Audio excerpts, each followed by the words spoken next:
नमस्कार, आप देख रहे हैं न्यूज 24। आपके साथ मैं हूं रवि ठाकुर। शुरुआत करते हैं इस वक्त की बड़ी खबर से। नेपाल की संसद में विवादित नए नक्शे पर जो बिल है वो पास हो गया है। नेपाल ने भारत के कई हिस्सों को अपना बताया है। तो बड़ी खबर जो नेपाल से आ रही है, संसद में नए नक्शे पर जो बिल पेश किया था वो बिल नेपाल की संसद में पास हो गया है।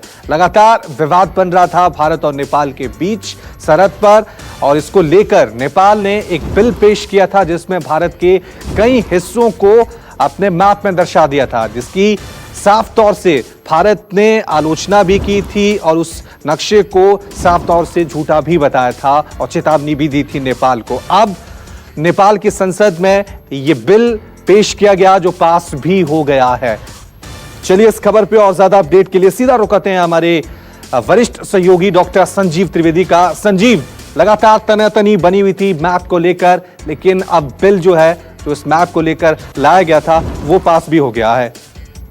जी हाँ, अब से कुछ देर पहले नेपाल का जो निचला सदन है वहां ये बिल पारित हुआ है और इसके बाद अब वो नेशनल असेंबली में जाएगा, यानी कि वो जो अपर हाउस होता है नेपाल में वहाँ जाएगा और वहाँ भी यही पूरी प्रक्रिया होगी। इसमें पेश होगा और उसके 3 दिन तक सांसदों को संशोधन पेश करने का अधिकार होगा और उसके बाद फिर दोबारा बहस होगी, चर्चा होगी और फिर पारित होगा, जिसके बाद ये राष्ट्रपति के पास जाएगा। वही प्रक्रिया होगी।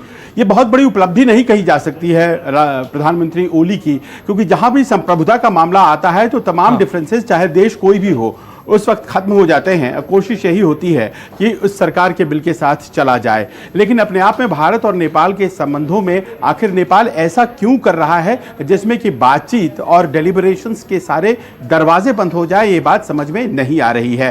3 वो इलाके जो भारत के उत्तराखंड राज्य के हिस्से हैं, उन्हें अचानक से अपना बताने लगना और उसके बाद से बिल भी पारित कर देना निचले सदन में, ये एक ऐसी प्रक्रिया है जिसमें ऐसा लगता है कि कहीं ना कहीं कोई और सूत्रधार है और इसमें सूत्रधार को खोजने के लिए बहुत दूर आपको जाना नहीं पड़ेगा। यह मसला चीन के द्वारा उकसाया जा रहा है।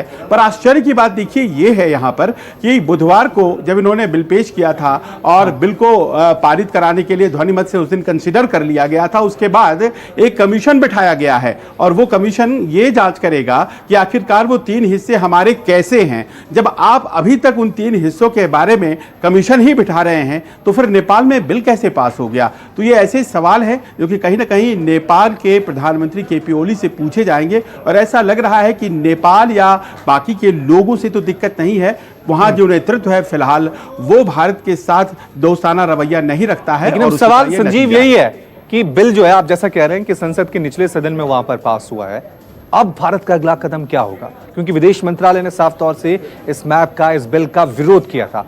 उन तमाम विरोध के बावजूद नेपाल ने वहां पर कह सकते हैं कि ये हिम्मत दिखाई है और इस बिल को पास करने की जरूरत दिखाई है। अब भारत का अगला कदम क्या होगा?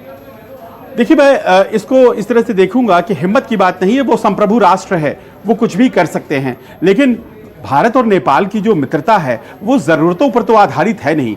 हमारी सांस्कृतिक विरासत है, साझा विरासत है, और ऐसे में नेपाल और भारत का जो सहयोग है उसमें कोई एक ऐसा फैसला जिसमें कि सामने वाले की भावनाओं का, उनके हितों का ध्यान भी न रखा जाए, ऐसी उम्मीद कम से कम नेपाल से नहीं थी। आप पूछ रहे हैं कि आखिर भारत अब क्या करेगा? देखिए, भारत ने तो स्थिति बहुत पहले ही स्पष्ट कर दी है। उन्होंने कह दिया है कि ये आर्टिफिशियल कार्टोग्राफिकल असर्शन है, एक कृत्रिम तरीके से अपने मैप को बढ़ाने की जो कोशिश है उसे भारत नहीं मानता है। जाहिर है बातचीत करने की दशा तो तभी होती है जब बातचीत करने के लिए जगह हो। यहां तो आपने बातचीत के पहले ही सारी प्रक्रिया पूरी कर दी है और अपने आप को एक ऐसे कॉर्नर में फंसा दिया है जहां की आपने संसद से कानून पारित कर दिया है और एक परमानेंट विवाद का विषय आज की तारीख में खड़ा कर दिया है। यह नेपाल की नहीं बल्कि नेपाल के उस नेतृत्व की गलती है जो कि आज की तारीख में वहां सत्ता संभाल रहा है। जी, साफ तौर से संजीव ये कह सकते हैं कि बेशक यहां पर नेपाल से ये खबर आई है, लेकिन ये चाल चीन की ही नजर आई है, क्योंकि चीन के बलबूते ही नेपाल इस तरह के कदम उठा रहा है। बहुत बहुत शुक्रिया संजीव तमाम जानकारी के लिए।